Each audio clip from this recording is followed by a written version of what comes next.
Fisher on AFR Talk.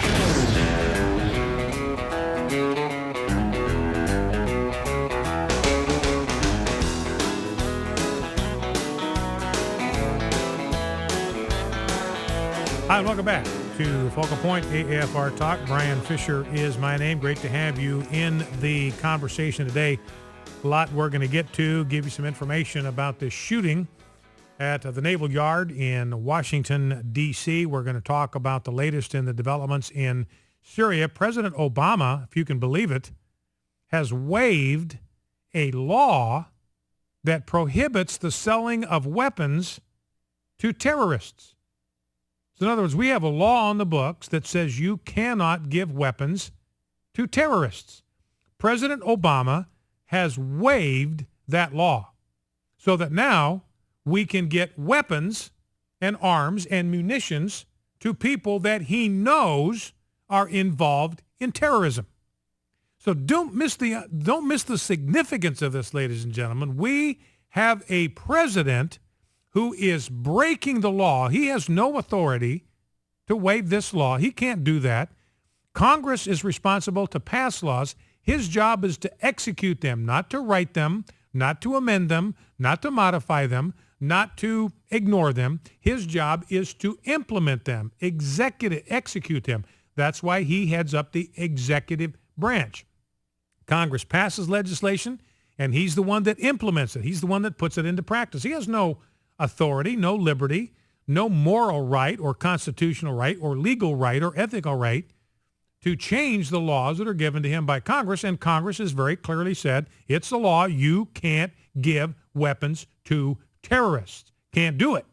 And here's President Obama saying, hey, I want to. I want to put weapons, I want to put munitions in the hands of terrorists, of Islamic jihadists in Syria.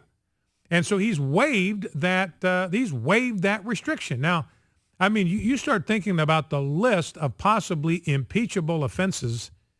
The list is growing virtually by the day. I mean, ladies and gentlemen, I don't want you to miss the significance of this. We have a president that is breaking the law in order to aid and abet terrorists. Now, if you do this as a private citizen, you go to prison.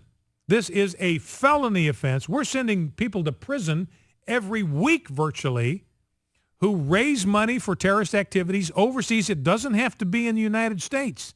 If you raise money, if you send money overseas, you send it to Pakistan, you send it to Afghanistan, it doesn't matter. If you have raised money and you're sending it to terrorist groups to fund terrorist activities, you have broken federal law. You go to the penitentiary, and this is what President Obama has done under color of law, and apparently he's going to be able to get away with it. I mean, who's going to stop him? I don't see any will or strength of character on Capitol Hill to put a stop to this. So apparently he will get away with doing something that would put you and me in prison, rightly so, for the rest of our lives. A couple of other things before we jump into some details.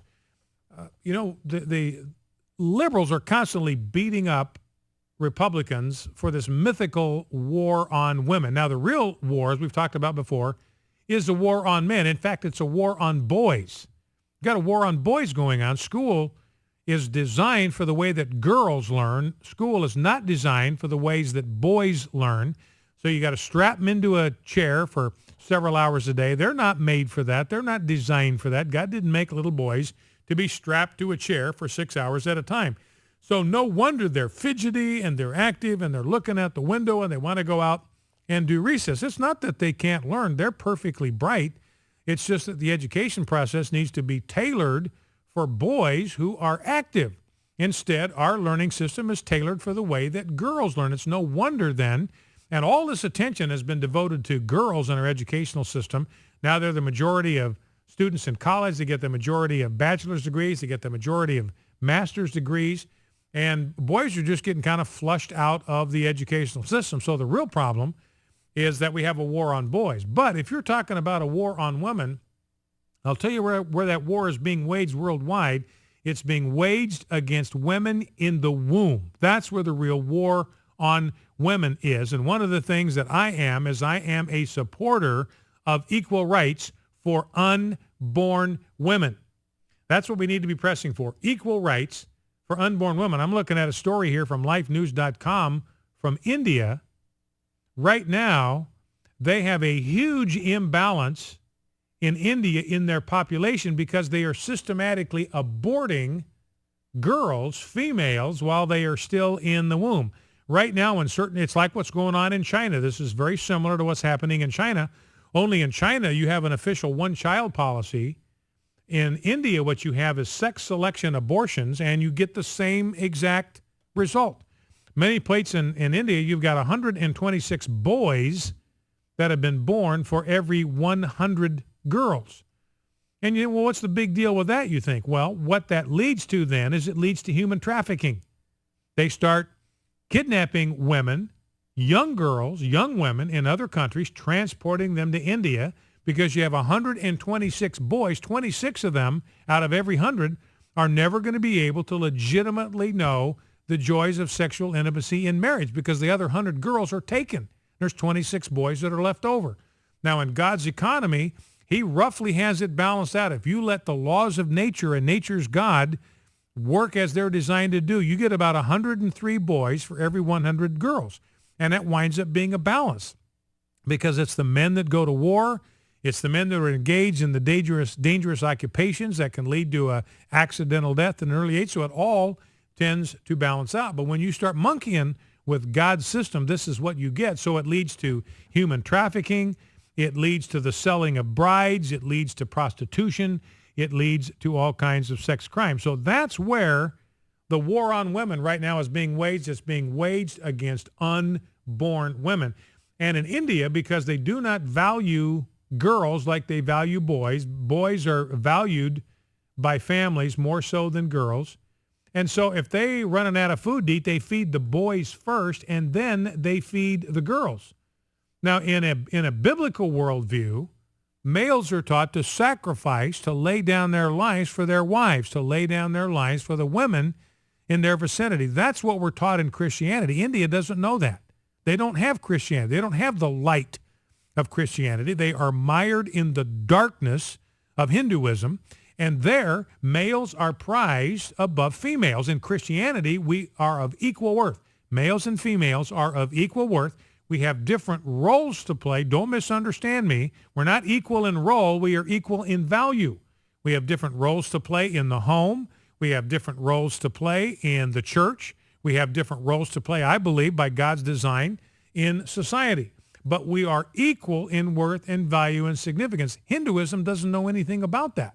So they raise boys, they value boys, so they don't even feed the girls if they're short on food. So you got girls that are starving to death, and the mortality rate for girls under the age of 5 in India is 75% higher than it is for boys. So even the girls that are lucky enough to get born, the infant mortality rate is 75% higher than it is for boys. Now, one other item, and you might be interested in weighing in on this, looking at an interesting little survey, comes out of Pittsburgh. This is according to the summer 2013 Omni poll, and this is a well-respected faith and culture research company. It's called Omni poll, and it's based in Ventura, California, and they did a survey this summer based on whether Americans believe that we are living in the end times. And I would be curious to have you weigh in on this when we open up the phone lines, and we will at the end of the next segment. But according to Omnipoll, 41% of all U.S. adults believe that the world is now living in the biblical end times. This was specifically related to biblical prophecy and an understanding of the Bible. Are we living in the end times? 41% of all the adults in America say yes.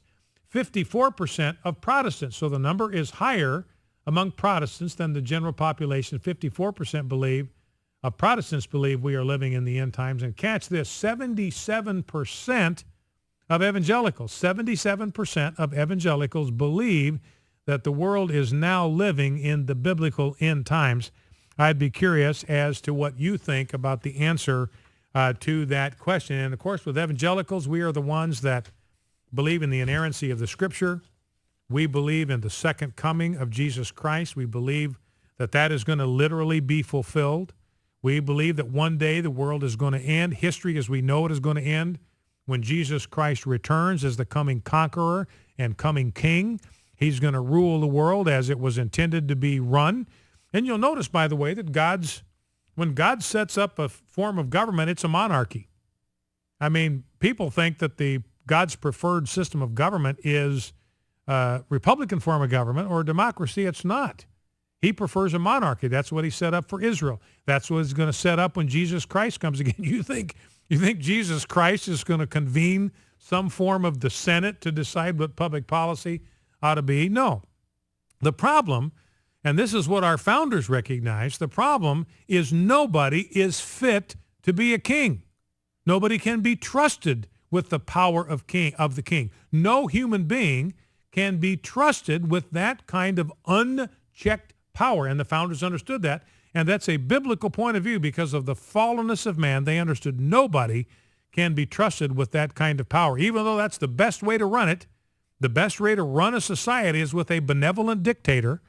That's the best way to do it. You have a dictator who's got all power, and he's benevolent. He's good. He is righteous. He is just. He's going to institute policies that are in accordance with the laws of nature, and nature's God, and nobody can stop him because he's a dictator, and that's the best way to do it. The trouble is, ladies and gentlemen, I don't want to be misunderstood on this. The problem is there are no benevolent dictators. Benevolent dictators do not exist. What you have instead are malevolent dictators because of the fallenness of human nature. And that's why monarchy won't work. That's why it won't work on this earth. It won't work until we have the ultimate benevolent dictator, Jesus Christ, comes as the once and coming king. Until then, we have to have a form of government, a Republican form of government that divides up political power among three branches of government, not invested in one person, not invested even in one body. We have legislative power in the Congress. We have executive power in the presidency. And we have judicial power in the federal court system. And that's the way it's got to be. The founder said we've got to have checks and balances. You give too much power to any group of men, they are going to misuse it, they are going to abuse it, and tyranny will be the result. But anyway, do you think we're living in the biblical end times? We'll take comments on that when we, at the end of the next segment, 888-589-8840, back in 2.